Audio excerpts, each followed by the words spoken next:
Bismillahirrahmanirrahim. Assalamualaikum warahmatullahi wabarakatuh.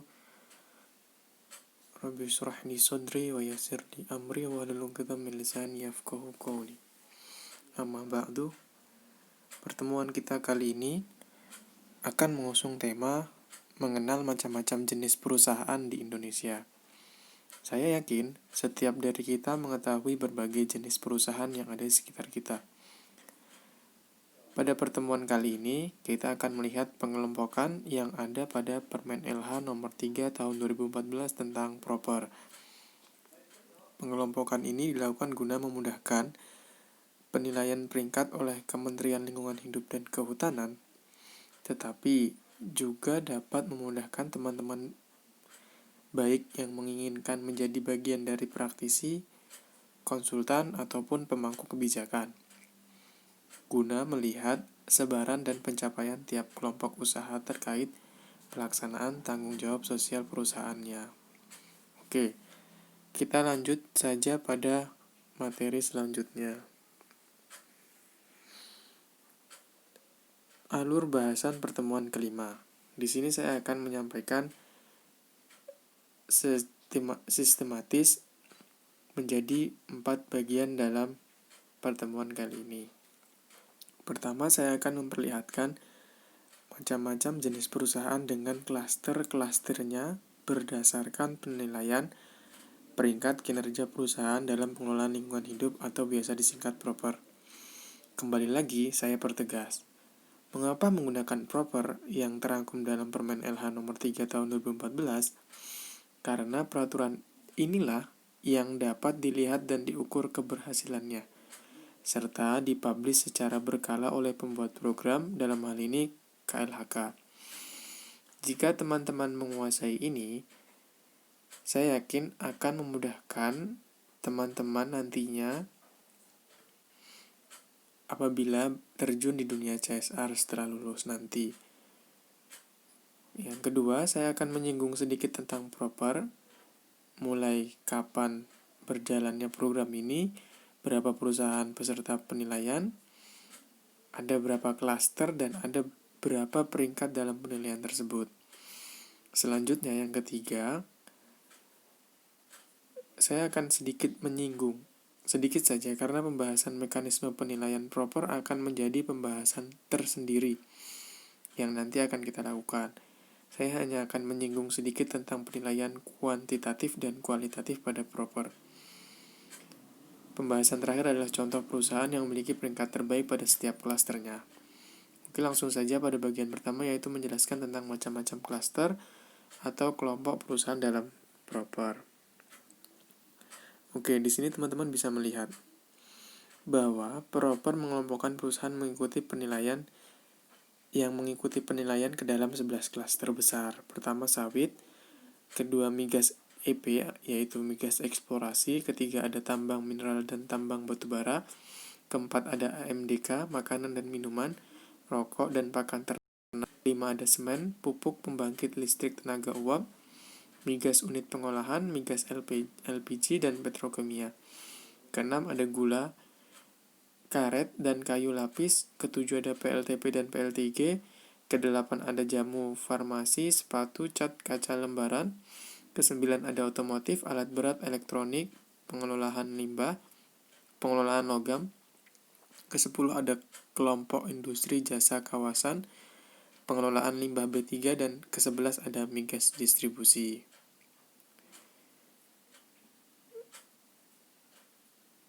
Oke, selanjutnya kita akan membahas sedikit tentang proper. Oke, di sini saya akan sekilas saja menjelaskan tentang proper. Kita sudah berbicara banyak di awal tentang proper, tapi kita belum menjelaskan tentang sejarah proper. Sebenarnya, slide ini akan menarik jika menjadi pembahasan tersendiri agar teman-teman bisa memahaminya lebih mendalam. Tetapi pada pertemuan ini, saya akan menyampaikan secara singkat saja. Mungkin teman-teman bisa mencari lebih dalam, atau nanti kita akan buat pertemuan khusus untuk membahas itu. Proper sendiri diinisiasi pada tahun 1997. Berangkat dari keresahan pencemaran lingkungan aliran sungai di Jakarta dengan indikator sederhana, guna mencegah pencemaran semakin meluas. Jadi, kurang lebih proper sudah ada sejak 23 tahun yang lalu dengan banyak transformasi tolak ukur menuju arah yang lebih baik. Pada tahun 2019, terdapat 2045 perusahaan yang mengikuti penilaian ini. Seperti yang disampaikan oleh Bapak Bahrudin pada kuliah umum kemarin, jenis penilaian ini adalah mandatory yang voluntary atau regulasi yang sukarela. Tetapi diharapkan dapat memberikan edukasi baik dalam tata kelola organisasi perusahaan dan secara khusus pelaksanaan tanggung jawab sosial perusahaan. Ada 11 klaster pada penilaian ini, seperti yang sudah disampaikan pada slide sebelumnya. Dan nantinya, dari 11 klaster itu akan diberikan peringkat menjadi 5 level pencapaian atau 5 peringkat proper. Peringkat terendah adalah warna hitam yang artinya tidak ada keinginan untuk patuh dan juga secara bersamaan perusahaan melanggar peraturan yang berlaku. Selanjutnya adalah warna merah, yaitu sebuah perusahaan yang memiliki keinginan untuk patuh tetapi masih terdapat pelanggaran-pelanggaran yang dilakukan. Peringkat selanjutnya adalah warna biru. Warna ini merupakan kelompok ambang batas kepatuhan perusahaan dalam menjalankan peraturan yang berlaku. Secara sederhananya, perusahaan tersebut sudah taat lah. Peringkat selanjutnya ada warna hijau yang artinya sudah lebih dari taat, serta menginisiasi terjadinya inovasi-inovasi guna menunjang kelestarian lingkungan maupun kesejahteraan masyarakat. Dan peringkat tertinggi adalah peringkat emas, yang berarti sudah lebih dari taat dan memberikan perubahan yang signifikan terhadap kondisi sosial masyarakat di wilayah perusahaan. Secara spesifik nanti kita akan melihat pada setiap klaster yang ada perusahaan-perusahaan apa yang mencapai peringkat tertinggi. Dari 11 klaster tersebut, klaster apa saja nih yang ada atau yang di dalamnya terdapat perusahaan yang memiliki atau yang memperoleh peringkat tertinggi. Sebelum itu, pada slide selanjutnya kita akan melihat bagaimana cara kementerian memberikan nilai. Apa saja yang menjadi penilaian dan berapa jumlah penilaiannya. Oke, di sini adalah penilaian kuantitatif dan kualitatif pada proper. Mungkin teman-teman agak kurang familiar, tetapi nanti kita akan bedah secara mendalam pada pertemuan selanjutnya. Dari sekian banyak, ada satu bab atau satu sub penilaian yang tidak masuk di sini. Tetapi tidak masalah, kita hanya akan melihat garis besarnya sebagai pengantar saja. Selain itu, ada juga penambahan penilaian pada masa pandemi ini yang juga tidak saya tampilkan. Hal tersebut bisa menjadi bahan diskusi tersendiri lah nanti di pertemuan selanjutnya. Oke, jika kita lihat karena proper adalah penilaian peringkat perusahaan, maka perlu ada angka kuantitatif agar dapat terukur. Jadi penilaian yang dilakukan dalam proper ini ada 8 item. Seperti yang teman-teman lihat di sini. Ada sistem manajemen lingkungan, efisiensi energi, penurunan emisi dan gas rumah kaca, konservasi air, penurunan dan pemanfaatan limbah B3, 3R sampah, keanekaragaman hayati, dan pengembangan masyarakat. Jadi, yang perlu teman-teman ketahui dan garis bawahi, proper itu tidak hanya berbicara tentang pengembangan masyarakat loh, tetapi merupakan gabungan antara kelestarian lingkungan dan kepekaan sosial. Ini yang penting, yang teman-teman harus garis bawahi. Tidak hanya berbicara tentang Komdev, tapi berbicara juga kelestarian lingkungan. Kita tidak akan membahas 7 item yang terkait lingkungan di atas, karena itu bukan domain kita. Kita juga belum akan membedah penilaian pada item pengembangan masyarakat, karena akan menjadi pembahasan sendiri pada pertemuan selanjutnya. Ini perlu saya sampaikan karena dalam melihat klaster nantinya ada angka di bagian bawah setiap slide-nya. Jadi teman-teman bisa memperkirakan angka-angka kumulatif dari setiap perusahaan terkait penilaian propernya. Sementara ini memang hanya bisa memperkirakan karena memang data yang ditampilkan tidak spesifik berbicara item per item atau sub per sub. Oke, langsung saja teman-teman bisa memperkirakan perusahaan-perusahaan tersebut mendapat nilai kumulatif berapa pada slide-slide selanjutnya. Pada slide selanjutnya saya akan memperlihatkan klaster-klaster yang di dalamnya terdapat perusahaan yang memperoleh peringkat emas saja. Setidaknya ada 6 klaster dari 11 klaster yang ada. Oke, yang pertama adalah kelompok migas EP atau klaster migas eksplorasi. Banyak di sebelah kiri, itu teman-teman bisa melihat banyak perusahaan. Nanti teman-teman bisa zoom in untuk melihat perusahaan apa saja. Kemudian yang saya garis bawahi adalah di bagian bawah itu ada angka. Nah, angka itu yang saya maksud angka kumulatif dari penilaian proper untuk setiap perusahaannya. Oke, ada 4 perusahaan yang memperoleh peringkat emas, artinya keempat perusahaan tersebut memiliki kontribusi besar terhadap perubahan kondisi sosial kemasyarakatan di wilayahnya. Keempat perusahaan tersebut adalah Pertamina EP Aset 1 Rantau Field Kabupaten Aceh Tamiang, Aceh. Yang kedua, Pertamina EP Aset 3 Tambun Field Kabupaten Bekasi, Kabupaten Kerawang, Jawa Barat.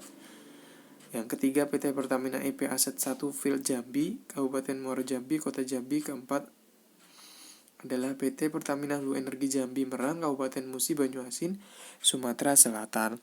Mungkin dari 4 ini ada yang dekat dengan rumah atau tempat tinggal teman-teman. Maka menurut saya langkah pentingnya adalah kenali CSR officer di sana. Siapa tahu menjadi jalan teman-teman berkarir di sana.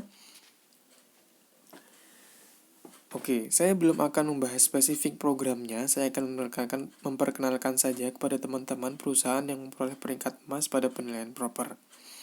Pada bagian bawah, teman-teman bisa melihat angka 0, 250, 500, 700. Artinya, perusahaan yang ada di slide ini memiliki nilai kumulatif kisaran tersebut. Kita ambil contoh perusahaan teratas memiliki nilai lebih dari 500, tapi belum sampai 700. Di sini saya bilang kita hanya bisa memperkirakan, karena data-datanya tidak dipublish oleh KLHK. Begitu juga pada slide selanjutnya. Oke, selanjutnya adalah klaster tambang, mineral, dan batu bara. Dan di sini ada kelompok tambang, mineral, dan batu bara. Klaster ini diisi oleh perusahaan-perusahaan yang bergerak di bidang tambang, mineral, dan batu bara. Ternyata, image seluruh perusahaan tambang tidak memberikan dampak positif terhadap masyarakat sedikit terbantahkan di sini. Terdapat 3 perusahaan yang memperoleh penghargaan emas loh. Perusahaan tersebut antara lain adalah PT Adaro Indonesia Kabupaten Tabulang, Kabupaten Balangan, Kabupaten Barito Selatan, Kabupaten Barito Timur, Kalimantan Selatan. Yang kedua, PT Kideko Jaya Agung, Kabupaten Pasir, Kalimantan Timur.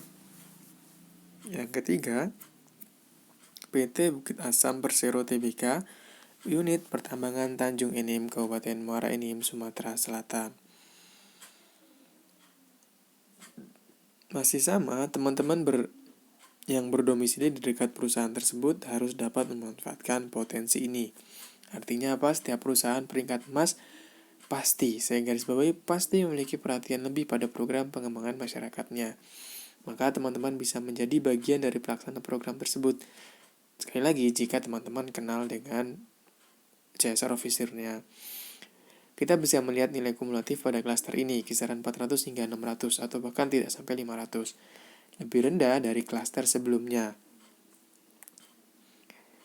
Ini menjadi tantangan sebenarnya, atau peluang bagi teman-teman. Bisa melihat apa sih sebenarnya kekurangan dari dokumen atau persyaratan yang ada di proper dari setiap perusahaan. Nah, kalau teman-teman hafal di luar kepala, teman-teman bisa menjual kemampuan teman-teman agar meningkatkan penilaian tersebut. Oke, klaster selanjutnya adalah makanan dan minuman. Ada 2 perusahaan di sini. Pada klaster kelompok makanan dan minuman, rokok, pakan ternak, dan AMD terdapat 2 perusahaan yang memperoleh peringkat emas. Perusahaan tersebut adalah PT Tirta Investama Pabrik Klaten, Kabupaten Klaten, Jawa Tengah, dan PT Tirta Investama Mambal, Kabupaten Badung, Bali. Teman-teman tahu ini perusahaan apa? Ya, betul. Salah satu produk unggulan dari perusahaan ini adalah Aqua. Sebenarnya PT Tirta Investama Pabrik Klaten terletak tidak terlalu jauh dari kampus kita, sehingga teman-teman bisa melakukan kunjungan pada program CSR di sana guna melihat seberapa besar perubahan kondisi sosial masyarakat yang terjadi setelah ada intervensi dari perusahaan. Oke, lanjut. Selanjutnya adalah klaster kelompok semen pupuk PLTU, migas UP, migas LNG, dan petrokimia. Nah, klaster atau kelompok ini menjadi klaster penyumbang perusahaan emas terbanyak, yaitu 8 perusahaan. Mengapa demikian? Perlu ada kajian tersendiri. Tetapi hemat saya, salah satu penyebabnya adalah klaster ini berisikan perusahaan besar yang memiliki sumber daya yang cukup banyak, sehingga dapat memberikan peluang lebih besar dalam berinovasi, menjalankan program baik pengelolaan lingkungannya maupun kepekaan sosialnya. 8 perusahaan tersebut antara lain adalah PT Pertamina Persero RU2 Kilang Sei Pakning, Kabupaten Bengkalis Riau. Kedua adalah PT Pertamina Refinery Unit 6 Balongan, Kabupaten Indramayu, Jawa Barat. Ketiga adalah PT PLN Persero Pembangkit Tanjung Jati B, Jepara, Kabupaten Jepara, Jawa Tengah. Keempat, PT PJB UP Paiton, Kabupaten Probolinggo, Jawa Timur. Kelima, PT Badak NGL Kota Bontang, Kalimantan Timur. Keenam, PT Pertamina Persero Refinery Unit 4 Balongan, Kabupaten Indramayu, Jawa Barat. Ketujuh, PT Pertamina RU4 Kilang Cilacap, Kabupaten Cilacap, Jawa Tengah. Kedelapan, PT Pupuk Kalimantan Timur, Kota Bontang, Kalimantan Timur.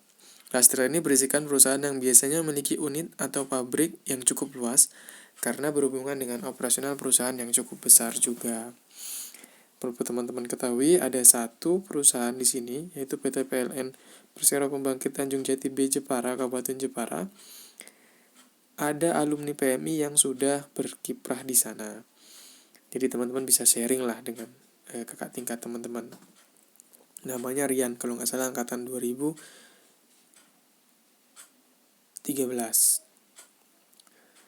Oke, selanjutnya adalah kelompok PLTP, PLTGU, PLTG. Ada 6 perusahaan di sini yang memperoleh peringkat emas. Antara lain adalah PT Indonesia Power Unit Pembangkit Bali, Unit Pesanggerahan Kota Denpasar, Bali. Kedua adalah Star Energi Geothermal Salak Ltd, Kabupaten Sukabumi, Jawa Barat. Ketiga adalah PT PJB UP Gresik, Kota Gresik, Jawa Timur. Keempat adalah Star Energi Geothermal Wayang Windu, Kabupaten Bandung, Jawa Barat. Kelima adalah PT Indonesia Power UPJ Kamojang Unit PLTP Kamojang Darajat, Kabupaten Bandung, Jawa Barat. Keenam adalah PT Pertamina Geothermal Energi Area Kamojang, Kabupaten Bandung, Jawa Barat. Biasanya perusahaan klaster ini berlokasi di wilayah pegunungan atau perbukitan, dan program-program yang ditawarkan berhubungan dengan wisata maupun pertanian organik pegunungan. Oke, selanjutnya adalah klaster migas distribusi. Klaster ini adalah klaster dengan peserta terbanyak. Mengapa demikian? Karena perusahaan ini terletak di penjuru tanah air dengan luas perusahaan yang tidak terlalu besar. Pada klaster ini saya yakin pasti teman-teman pernah melihat atau bahkan berada dekat dengan perusahaan ini. Terdapat 3 perusahaan yang memperoleh peringkat emas pada klaster ini, yaitu PT Pertamina Persero Marketing Operation Region 4 TBBM Rewulu, Kabupaten Bantul, Daerah Istimewa Yogyakarta. Kedua, PT Pertamina Persero Marketing Operational Region 3 TBBM Bandung Group, Kota Bandung, Kabupaten Bandung Barat, Jawa Barat. Ketiga adalah PT Pertamina Gas Area Jawa Bagian Timur, Kabupaten Sidoarjo, Jawa Timur. Ada salah satu perusahaan yang sebenarnya dekat dengan kampus kita, yaitu PT Pertamina Persero Marketing Operation Region 4 TBBM Rewulu, Kabupaten Bantul, Daerah Istimewa Yogyakarta. Bahkan, angkatan 2017 sudah melakukan PPM di sana, dan saya pikir cukup banyak ilmu yang diperoleh oleh mereka. Saya membuka peluang bagi teman-teman yang ingin PPM di sana.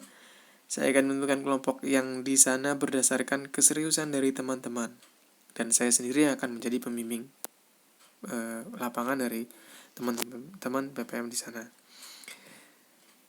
Klaster ini sebenarnya adalah perusahaan yang paling banyak menyumbang peserta proper, karena seperti yang saya sampaikan tadi, unit atau perusahaan ini bergerak di bidang distribusi yang artinya akan tersebar luas di pelosok tanah air. Dan jika dekat kediaman saudara, saya sangat menganjurkan coba cari tahu siapa orang di balik pelaksana CSR-nya. Hal ini bisa sangat membantu teman-teman setidaknya menambah pengalaman atau sharing pengetahuan, ataupun bisa menjadi tempat berkarir teman-teman nantinya. Oke, terakhir cukup sekian dan terima kasih. Tadi merupakan berbagai macam klaster perusahaan yang ada pada penilaian proper. Saya tidak menampilkan klaster yang dalamnya tidak terdapat perusahaan yang memperoleh peringkat emas. Teman-teman bisa melihat publikasi resmi proper pada laman resmi proper jika ingin memperdalam materi ini. Teman-teman bisa melihat dan memperhatikan ada tidak perusahaan yang berada dekat dengan tempat tinggal teman-teman. Akan lebih baik jika teman-teman membangun relasi dengan perusahaan tersebut, sehingga nantinya sekurang-kurangnya teman-teman dapat menuliskan tugas akhir dengan tema program CSR yang berada di dekat kediaman teman-teman. Syukur-syukur nantinya bisa dilibatkan dalam kegiatan CSR perusahaan. Mungkin cukup sekian dari saya. Apabila ada salah kata saya mohon maaf. Wallahu muwaffiq ila aqwamit thoriq. Wassalamualaikum warahmatullahi wabarakatuh.